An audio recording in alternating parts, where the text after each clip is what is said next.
That said, too much of a good thing can be bad, and in this case, I think it might be.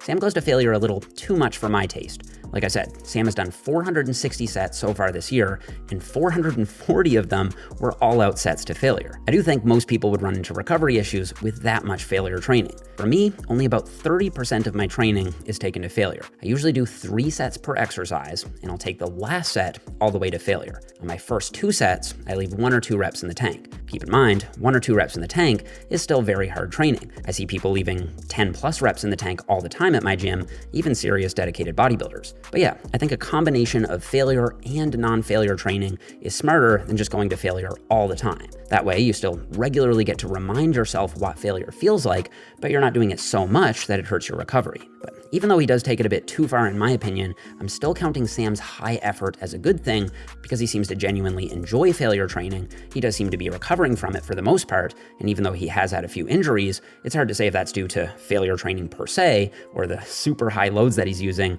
or something else. So even though I'd personally tone back on it, failure training is still far better than sandbagging your workouts and not putting any real effort in.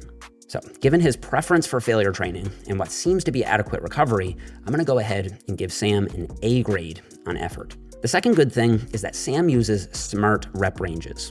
When I analyzed the number of reps he did on every set, this was how it broke down. 11% of his sets were in the 0 to 3 rep range, 40% in the 4 to 7 rep range, another 40% in the 8 to 12 rep range, and 9% was above 13 reps. So clearly the majority of his training is coming from a moderate rep zone from 4 to 12 reps, and for hypertrophy, I think this is great.